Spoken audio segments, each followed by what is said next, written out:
people, but what I have to do, because I put the animals first, is go in with an organized team, usually with an organization. There are lots that I work with, and we go with a team, as you saw. And we try and keep it really safe. You know, if there's any car parked where it shouldn't be, that kind of thing, we just don't go, because it's not worth, you know, getting put away, because we need to be able to keep doing the work. It's really scary. It's high adrenaline. I don't enjoy it whatsoever, but it's satisfying to be able to get that footage, because then the footage gets out to the world where it needs to be, and people can make decisions based on that footage. I'll just add as well that in the making of the movie, for the fur investigation scene, I knocked on the front door, figuratively, of all of the sort of the fur industry CEOs and from the North American market, but also from the European market, to gain access to interview someone, and was rejected by everyone. And going in, doing this investigation was imperative in bearing witness and seeing what actually goes on. What we're also doing is not just showing, you know, the fur farms and the factory farms, but the situations that seem more benign. We shot at an aquarium in Europe, and we just bought a ticket to go in. And as much as I don't like giving any of these industries my money, and I really grappled with that for a long time, how do I get in there, you know, and not support them? But I shot for Zoo Check Canada for quite a while, and my boss there, Rob Laidlaw, rightly said, "Joe, your $20 will do a lot of damage to that industry." So it's, you know, it's $20 well spent. Now, one of the things that has happened over the time that I've been making films is that the broadcasters are demanding location releases, individual releases, etc. How do you get around the legal? Because obviously you didn't have permission to go there. How do you get around those legal questions? A very good lawyer. Okay. A very good lawyer that I work with, that I worked with on my last film as well.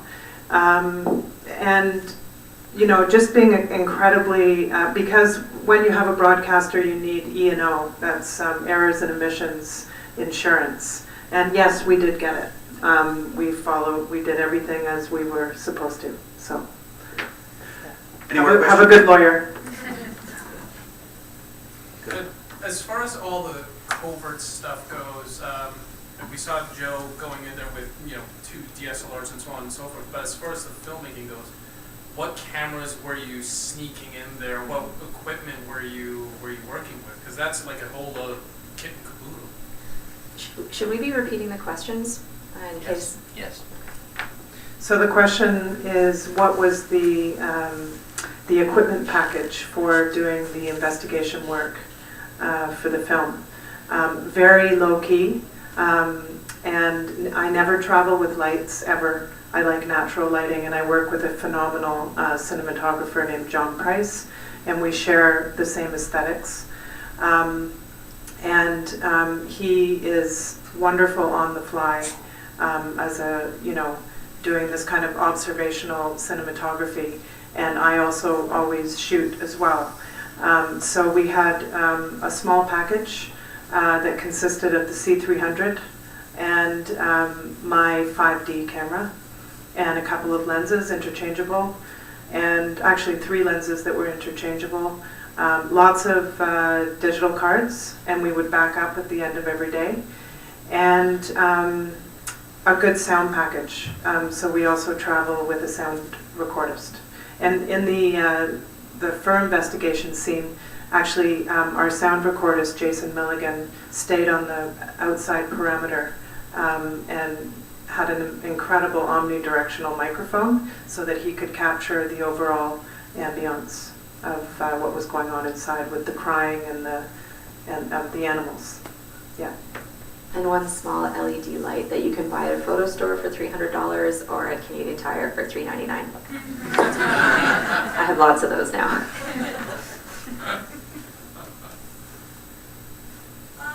You had mentioned you got a lot of fantastic footage that had a lot of powerful messages throughout while you were filming, but how did you choose throughout your editing process which was the best to use? Like, was it difficult to pick which was the best message? Or? Yeah, it's a great question, and that could be a whole seminar. The editing process for a feature-length documentary. It's an epic process, and I worked with two phenomenal editors that became my edit suite mates, and Roland Schlimm and Roderick Diogradis worked as a tag team. And really 180 hours of footage was gathered for this film, and this was a 92-minute movie. So you can imagine the thousands upon thousands of decisions that go into that, and the careful sifting and the consideration that goes into that. It was about 6 months. Yeah. And how long was the actual shooting of that footage itself? How long did it take to shoot the film? Well, I started in early development in early 2011, and then we started cutting the film in the summer of 2012. So, yeah, about a year and a half of shooting. Got a question here? So now that the film has been made, where do you go from here? I noticed that there was a clip where you're in a high school or with students, right? And our children are our future. So what are your plans for further education of our children or our students? And where are you planning on taking this film from here? The film or Joanne's humane education work? Why don't you answer? The whole thing. Okay, well, I mean, we're engaged right now in a robust community screenings campaign, and this evening is part of that. So a community screening can happen in any kind of venue, hosted by community groups, organizations, individuals around the world.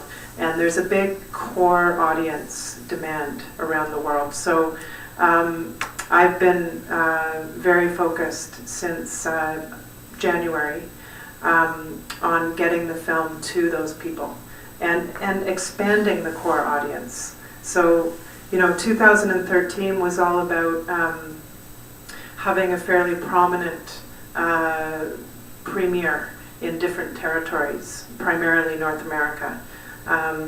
Film festivals and the theater as well. We did an Oscar qualifying campaign in 4 U.S. markets in the fall, and that was a pretty big deal. Independently, though, I say that because we don't have any big sort of distribution muscle behind us. So, it's now online on iTunes. People can watch it on iTunes in North America. And we're now expanding to Europe through film festivals, and we're looking at other ways that we can get it online. Hopefully Netflix will come on board, and our DVD was released. Yesterday was Earth Day. Happy belated Earth Day, and also Happy Earth Month. And so our DVD is now available, and it's available for sale in the lobby. So please, check it out. For me, the investigation work is ongoing. I have 2 major investigations happening this year. They'll come out later. And the humane education, which is growing mostly by word of mouth. And I got a small grant to develop some curriculum, so that's good. So I think as I progress, I'll be doing more and more humane ed and more of what I do. And the next We Animals book will come out in 5 years, so I'm working on that as well. Anita, your group was involved in the making of this film. Can you talk a little bit about that partnership and how you're using this film as part of what you're doing? Thanks, Doug. What our group does, Toronto Pig Save, is we bear witness of farmed animals going to slaughterhouses, and we're sort of promoting grassroots mass-based movement where everyone has a duty or responsibility to bear witness.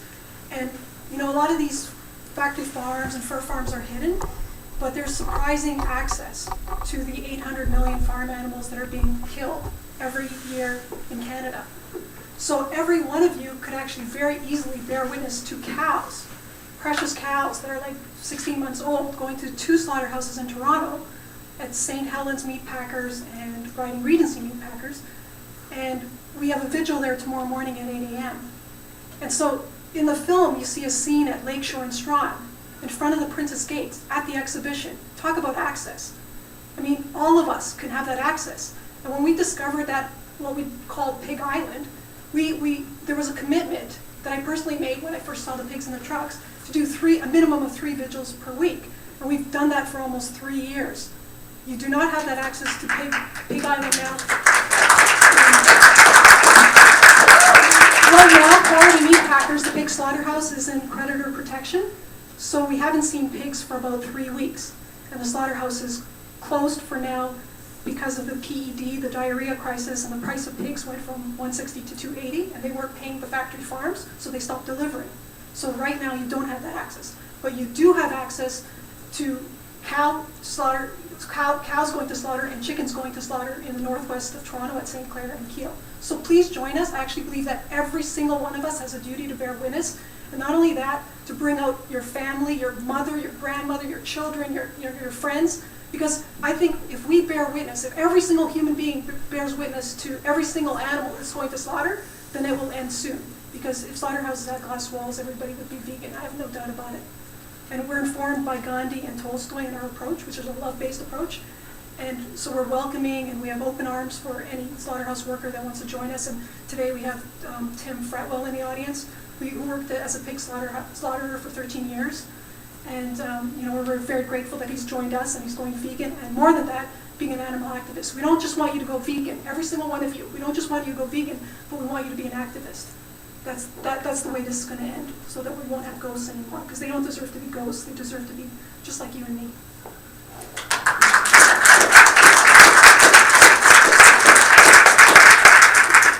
And back here. I don't have so much request and just got a little comment here. It's my birthday today, and I with my sister, and I said, for my birthday, come with me to see this. So I just have some flowers. I need to buy flowers and share my birthday with you all. So can I give them to you? Or shall I just put them aside? Sure. I just want to let everybody, I just want to know, but this meant so much, I was talking about it. Happy birthday. Thanks for the flowers. Happy birthday. You can put them right there. That's sweet. Thanks. Nice to see you. Thank you all so much. One thing I'd just like to say is that, as the filmmaker, what motivated me from the very beginning was an awareness that this subject matter is very complex, and also there's a lot of stigma and taboo. Animal rights, animal welfare issues are quite marginalized, and I come from a background of making human rights films, and my last film focuses on the world water crisis. So this is my first film about the animal issue. And I wanted to collaborate with Joe and make a film that would stand the chance to reach a broader audience about a subject that really needs to be considered as important. I just thought I'd say that to provide that context, because a lot of our efforts and our motivation goes into trying to reach people in different sort of mainstream venues like this one. And so tonight's event is a really wonderful platform for the film. The group we have here tonight are people that are interested in filmmaking, people that are interested in the vegan world. How do you get to the people that aren't here tonight? How do you get to the people out in Markham that are eating their chicken dinners tonight and those kind of people? How do you bring this out to the greater world? I'm going to ask David. Okay, my chance to shine. So my group, the Toronto Vegetarian Association, has actually been working on this question for it'll be 70 years next year. Our focus over the years has shifted from being a small kind of support group that organized monthly dinners and a resource library into kind of much more kind of marketing the benefits of eating vegetarian and eating vegan, particularly in Toronto. But I think there's a lot of changes that have happened that have made it easier pretty much all across North America and probably the rest of the world as well. So our most successful event in terms of reaching a broad audience is actually the Vegetarian Food Festival, which we hold every September at Harbourfront Centre. And the Vegetarian Food Festival has, educational content. Liz and Joanne and Anita have all, participated in the event and in trying to generate more awareness about animal issues. But we also win a lot of friends with salad, I guess. We have some of the best vegetarian food anywhere in Toronto. There are more than 80 vegetarian restaurants, and there's just, like 7 vegan bakeries at our event recently. So it's really like a celebration, a demonstration of the fact that making a meaningful choice like this for what seems like a sacrificial reason can actually be quite joyful. You can still enjoy food. You can still be healthy and happy, and our food festival is a great example of that. So if anyone is interested in trying a vegetarian diet, our best resource is the 7-day veggie challenge that we run. It's an email campaign. You can sign up at veggiechallenge.com. Or tonight after the screening, my friend Peter will be outside with an iPad. You can sign up with him right away and get started. It's not easy in the sense that, if you want to become vegetarian or become vegan, it does take effort. It takes some time to figure out how to do it, but it is very, very rewarding. And like I said, in a city like Toronto, where there are so many others doing this, both on the culinary side and on the social side, it's something that can be quite rewarding. How many thousands of people attend the festival? We get 40,000 people a year over 3 days, and we're looking at applying for some tourism grants. Apparently about 1 in 5 are from outside of Toronto, so it's a really cool event. We're the biggest in North America, and I think that speaks to both the vibrancy of the vegetarian and vegan scene in Toronto, and also the fact that we've been doing it the longest, and so we've figured out a lot of the tricks. In the film, the chap from, I think it was it Newsweek, talked about how you can get your message out. How is any of that rolled out? So where is We Animals now? It's been hard to get out because to look at animal cruelty isn't just to look at that. No one wants to, because people are innately compassionate. So immediately they will turn away from witnessing this kind of thing. But also to actually look at cruelty is a double whammy, because you have to confront yourself as well, because we're all complicit in it. So it makes you have to look at your habits, and we don't want to do that either. So sometimes it's even just really hard to get through the editor, let alone getting the editor to put it out to his audience. He's worried about his audience, or her, but about themselves as well. However, my work is getting out a lot these days. It's wonderful. There are a lot of platforms. The film is one of them, so that's great. But it's not just about my work that's getting out there. More than ever, we're seeing animal rights issues in the mainstream all the time, every week. Just I think yesterday or today, there was the story about chimps and personhood. We're seeing huge investigations being published all over the world of undercover workers. So the issue is really out there, not just my work, but everyone doing it. So it's pretty amazing to see change happening all the time in that way, in the mainstream. Yeah. And to add to that, what really interested me in the beginning is learning about the science and the legal dimensions of change. So, some of those ethereal voices that are floating at the beginning and at the end, as part of the questions that are posed in this movie, I interviewed scientists and I interviewed lawyers that are committed to the issue. And science is sort of having this enormous breakthrough where it's telling us that, the science is in and all animals are sentient beings. And we can't really ignore that any longer. From a legal perspective, we're working as part of the Community Screenings campaign with the Animal Legal Defense Fund as a partner in the US. And they have a wonderful petition going where people can sign the Animal Bill of Rights, and it's sent to their congressperson. And it demands basic legal protection for animals, something that does not exist.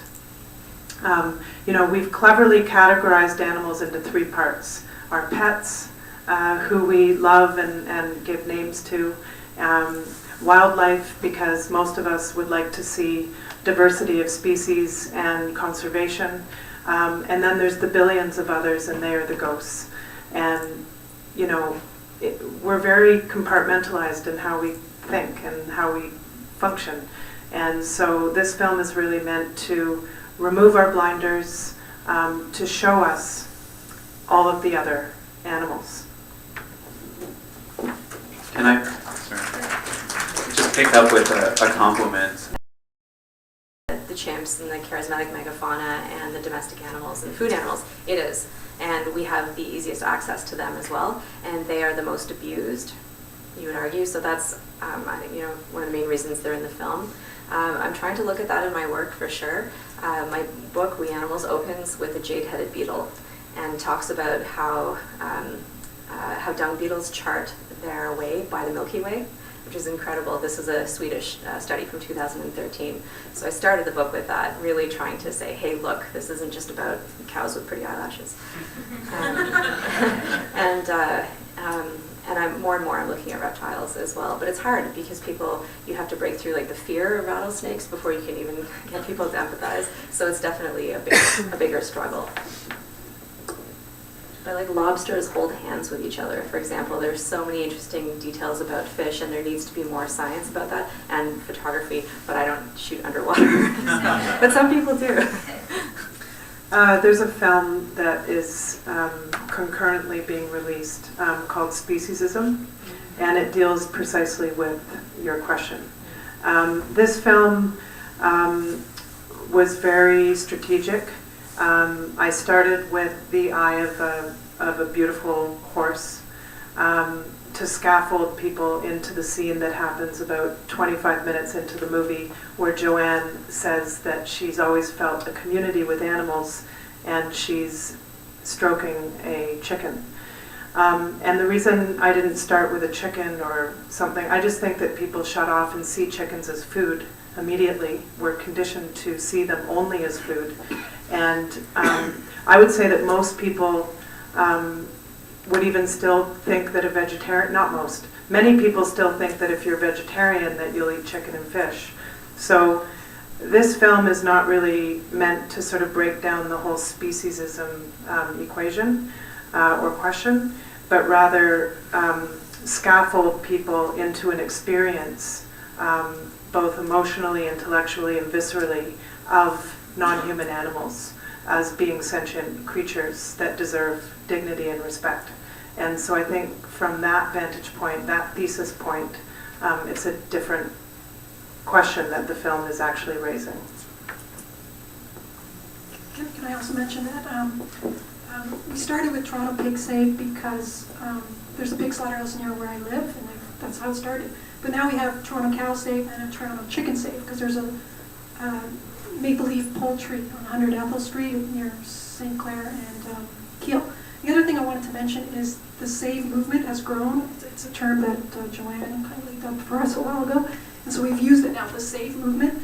And there's more than 20 groups and more on the horizon. And in New York City, for example, they do regular vigils at markets. And they are chicken and turkey markets. So we are very open to just doing vigils at any slaughterhouse, which we consider is ground zero. And Tolstoy said, as long as there are slaughterhouses, there will be battlefields. And I think that's, for us, in the movie there's a scene with Joe saying, I feel like a war photographer. And for us, slaughterhouses are ground zero because it's a mass killing, it's mass industrialized killing of innocents. And I wish everybody could actually go inside a slaughterhouse and see what it's like. It's just unbelievable. And so we are certainly open to doing those events, but we haven't done a fish save yet. So I think you're right that it's not a slaughterhouse, but there's different, there's sort of live markets right in Toronto where we could do that. And again, just back to the marginalization of this issue, I think that the collective we is still being very gently and incrementally scaffolded into the premise of this movie. We're at the very beginning. This is still the next frontier. It's happening, it's all around us, but the social movement that is moving this forward, ethically, morally pushing our species forward in considering other species as being worthy and as having individuality. Those are still kind of radical ideas that are being unpacked. As Joe said, in the paper, on the news, it's starting to emerge. So Ghosts is part of that wave, and there's incredible voices on the ground, like what the SAVE movement is doing, and not everyone can relate to it. But eventually everyone will, I think. Not everyone, but a lot of people more and more and more will start relating to it. I just wanted to thank all of you for the work that you've done here and the work that you've been doing throughout all these years. And I just wanted to thank you as someone who is not a long-standing member of the choir. But as someone who sort of, I feel like I've just been living in the matrix or whatever, and it's just slowly getting unplugged. I've never had revelations in my life, political and personal. I've never seen a question that is so deeply dissociated for us, for myself. And because I'm sort of just crossing over, like I really see that that cloud that I've been in. I'm not that far along. I see how deep that dissociation is and how hard it is to get through that. And I consider myself, someone who is pretty self-aware. I wanted to thank you because just so you know that your work, I had to dig around to find it a bit, but it's reached me. I'm a lawyer. I've been a lawyer for almost 20 years. And I'm just sort of, turning my career around and devoting myself to these issues. And your work, your dedication is an inspiration. The quiet beauty of this film, how you allowed to sort of that space, that quietness, so we could actually see the person in the animal, or in the non-human animal. It's really touching and really inspiring, and just wanted to thank you. And yeah, it's just amazing.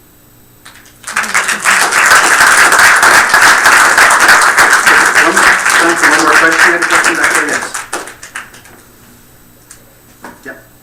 Do you, with everything that you've done and everything that you've been through and then this documentary, do you see the next chapter still staying within that, or do you see branching off to something else? Liz or me, Either or. or David or Anita.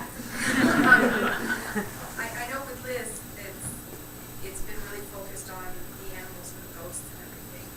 And this is still new to me, so I'm going on almost 3 years now. So I think for me, it's still so untapped. And I wonder if in my lifetime, will we ever see the amount of consumption and farming and all that really, really decreased to almost non-existent. Melanie, before we answer your question, can you just stand up so we can all see you? This is Melanie, who adopted Maggie and Abby.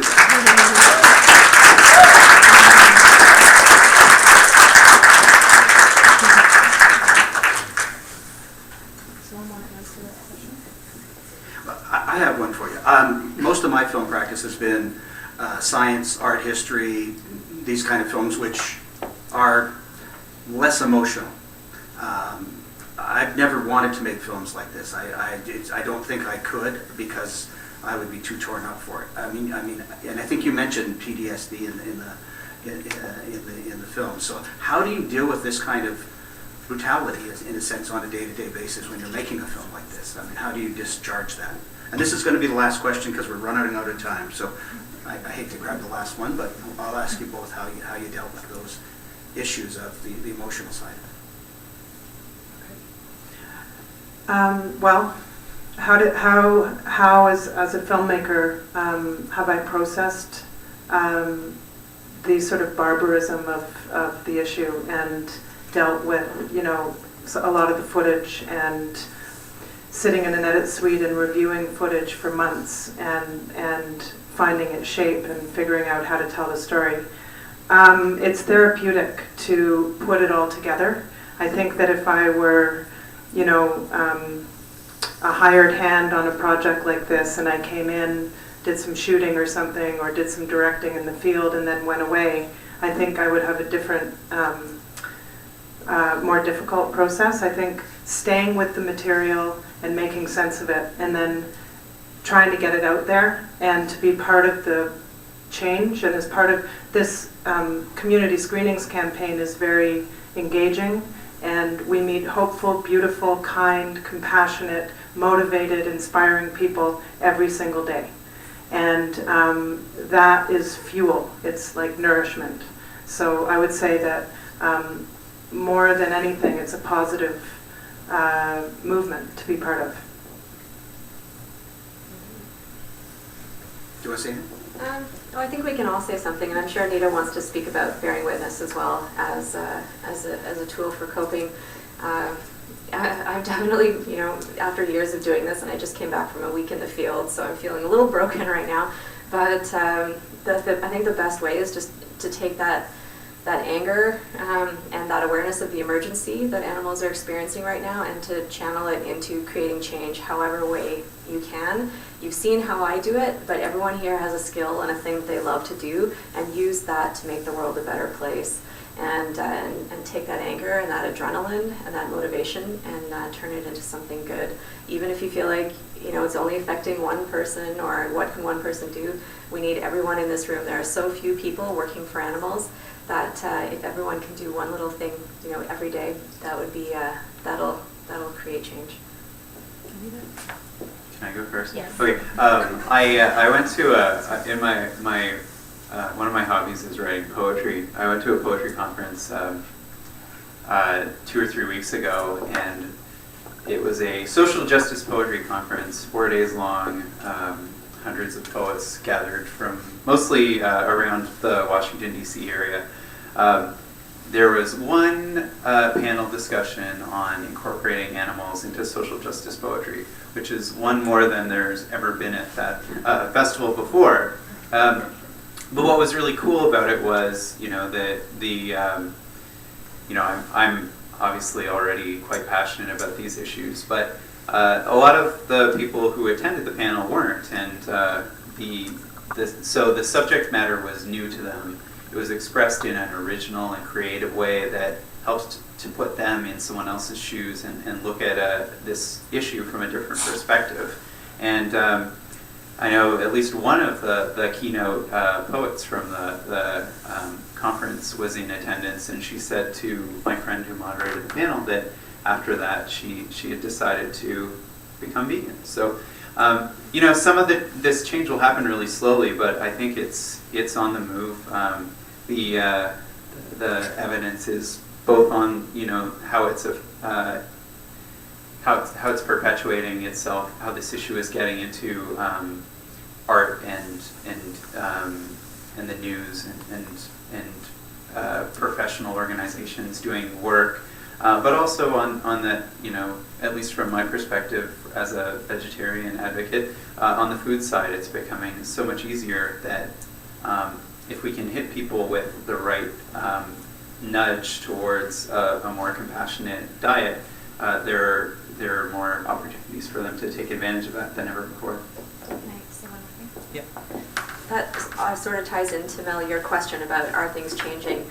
Things are getting better and worse. There are bigger factory farms, there are more fur farms, but other things. So they're changing for the worse and for the better. In this lifetime, we'll see the end of rodeos, we'll see the end of the bullfights, we'll see the end of bare bile farming. And there is huge awareness, there's humane education coming into schools, and I think they're going to change also because they have to for environmental reasons. So it'll be exciting to see how things are in 20, 30 years from now, and I'm very optimistic. I guess if I leave you with one thing, it's the idea of organize. We all have so much power, just as individuals. We have so much power if we devote ourselves and prioritize animal rights, because they deserve it. And if we spend years of our lives, like Joe spent, I don't know how many, more than 10 years doing this, and Liz spent a few years on this, look at the power of change, and look at, David's organization, 70 years old. If we organize, that's how social change has happened in the past. Gandhi spent more than 2,000 days in jail. So sacrifice, don't be afraid of sacrifice. And don't just go vegan, organize, be an activist. That's how the world's going to change faster. There's so much power in our hands. There are so many animals going to slaughter whether we look or not. So my point is, it's better that we look and bear witness. And I just believe that if we collectively bear witness, it's not as hard as individually bearing witness as what Joe is doing. So I don't suffer from any post-traumatic stress disorder the way Joe does, because Sue Coe, the greatest animal rights artist, said, if you bear witness in a slaughterhouse alone, you will go insane. If you bear witness collectively, it is possible. So I really believe in the power of collectively bearing witness, and I believe that we all have a duty, a responsibility. It's not just something to do. I actually think you have a duty. You've probably killed many animals like I have. I was a meat eater for a long time. Do you not see that we have to pay our reparations? Just like the Holocaust or slavery, there was talk about reparations. We own a lot of reparations to the animals, and we can make a change. And Martin Luther King said, you can turn the pages of history more quickly and move towards the arc of social justice by being an activist and organizing. So don't just go vegan, which all of you should. Be an activist as well.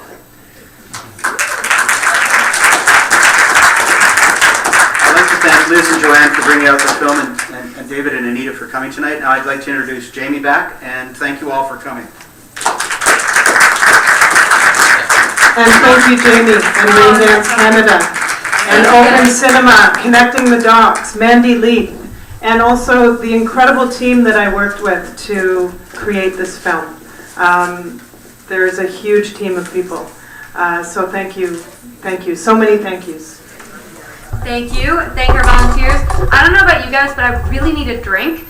So just let you know, there's a bar, the Carlton Bar. We're going to be around for a little bit longer in the lounge. And from Rain Dance, for our lovely panelists and for our moderator and for Michael, a drink. So that you can enjoy, probably not in the theater. So Kelly, if you wouldn't mind. Anyway, so thank you so much all for coming out tonight. Remember, keep the discussion going. Talk about this. Thank you. Thank these guys. And let's keep independent filmmaking and the spirit, passion, and integrity that comes from filmmakers and film fans like yourself being here tonight. Let's keep that going. Okay.